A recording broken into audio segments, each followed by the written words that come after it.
कक्षा 6 के बच्चे, मेरी गणित की कक्षा में आपका फिर से स्वागत है। आज हम पाठ ले रहे हैं आधारभूत ज्यामितीय अवधारणाएं।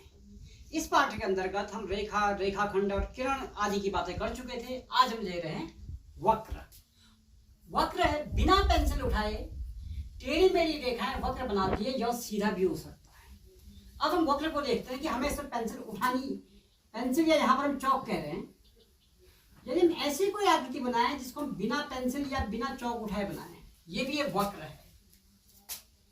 यदि हम इसे ऐसा बनाएं, हमने बिना चौक उठाए बनाया है, आप लोग बिना पेंसिल उठाए बनाएंगे, ये भी एक वक्र है। और ये सीधा भी हो सकता है, एक सीधी रेखा भी वक्र ही है, ये भी वक्र का ही एक उदाहरण है। इसके अलावा यदि कोई आकृति ऐसी है तो ये भी एक वक्र का ही उदाहरण है। तो हम कह सकते हैं कि बिना पेंसिल उठाए टेढ़ी मेढ़ी रेखाएं वक्र बनाती है, जो सीधी भी हो सकती है। जो वक्र है, वक्र का अर्थ टेढ़ा होता है, लेकिन ऐसा कोई आवश्यक नहीं है कि वक्र टेढ़ी रेखाओं से ही बनेगा, या सीधी रेखाओं से भी बन सकता है। अब इस वक्र के बाद हम दूसरी चीज लेते हैं, सरल वक्र। सरल वक्र भी वक्रों में ही आता है।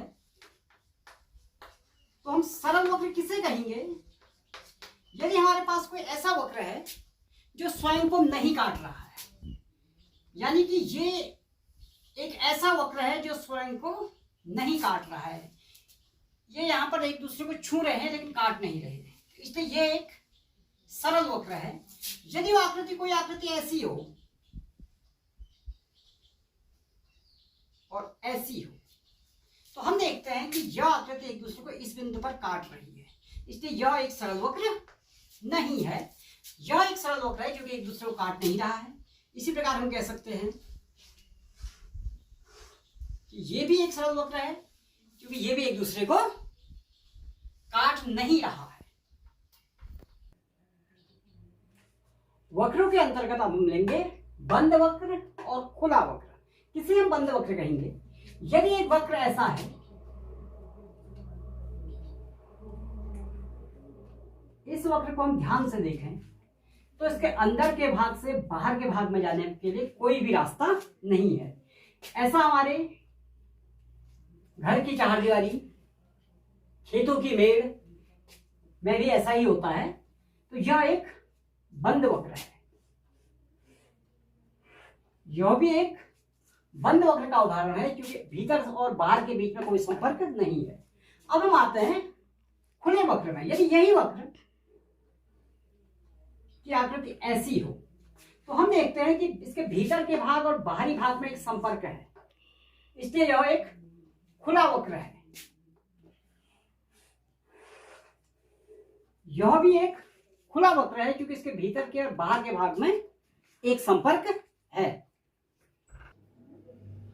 अब हम आते हैं वक्र का अभ्यंतर, इसकी परिसीमा और इसका बहिर्भाग पर। यदि ये हमारे पास से वक्र है जो एक बंद वक्र है, तो इसका अभ्यंतर, अभ्यंतर यानी कि इसके भीतर का भाग, जो भाग इस चित्र में छायांकित करके दिखाया गया है, वह भाग इसका अभ्यंतर का भाग है। यदि इस अभ्यंतर के भाग में कोई पॉइंट हम लें, जैसे P लें, या ये यहाँ पर एक पॉइंट हम Q ले लें, तो P और Q दोनों बिंदु इसके अभ्यंतर में हैं। P व Q दोनों बिंदु इसके अभ्यंतर के बिंदु हैं। उसके बाद आती है परिसीमा। परिसीमा यानी कि इसकी बाउंड्री लाइन, इसकी सीमा। अगर हम इस रेखाओं को देखा जिनसे यह वक्र, बंद वक्र बन रहा है, यह इसकी परिसीमा को बताते हैं।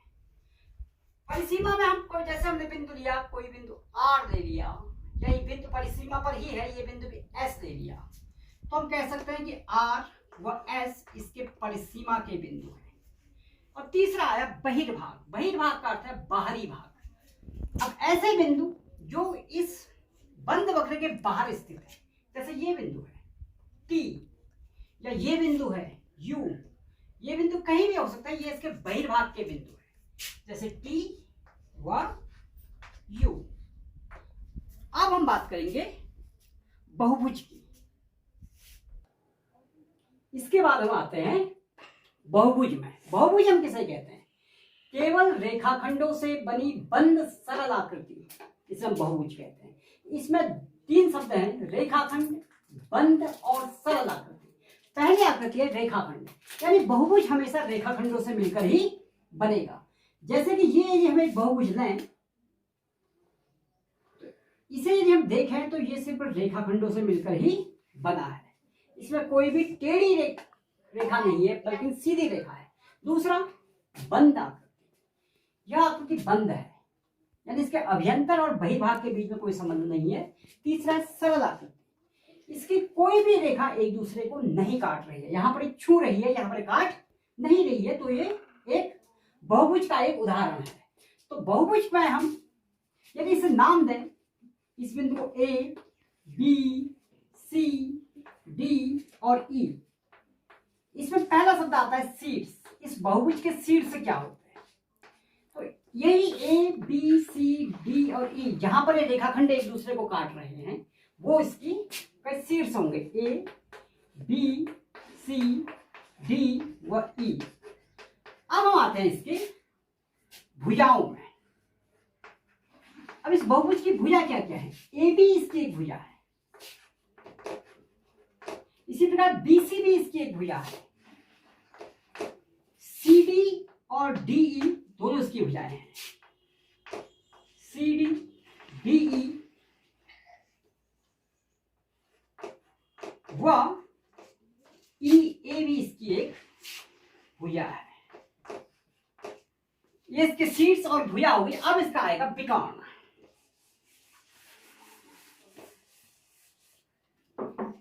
इस बहुभुज का विकर्ण, विकर्ण से पहले हम समझते हैं आसन्न शीर्ष। यदि ए बिंदु बोले, ए के आसन्न शीर्ष जो उसके ठीक बगल में है वो बी और ए ई है। ए के आसन्न शीर्ष बी और ई, इसी प्रकार डी के आसन्न शीर्ष ई और सी, बी के आसन्न शीर्ष ए और सी, यानी एकदम बगल के जो शीर्ष है उन्हें आसन्न शीर्ष कहते हैं। तो आसन्न शीर्षों को छोड़कर यदि हम मिलाएं, जैसे ए से बी को मिलाएं या ई को मिलाएं, तो ये इसकी भुजा बनेगी। यदि हम ए से सी को मिलाएं या ए से डी को मिलाएं, ये इसके विकर्ण होंगे। ए सी या ए डी, ये इसके विकर्ण होंगे। इसी प्रकार ई से हम बी को मिलाएं या सी को मिलाएं, ई बी व ई सी, ये भी इसके विकर्ण होंगे। डी से यदि हम बी को मिलाएं तो ये भी इसका एक विकर्ण होगा। यानी आसन्न शीर्षों को छोड़कर जो मिलाए गए अन्य शीर्ष इसके विकर्ण होते हैं।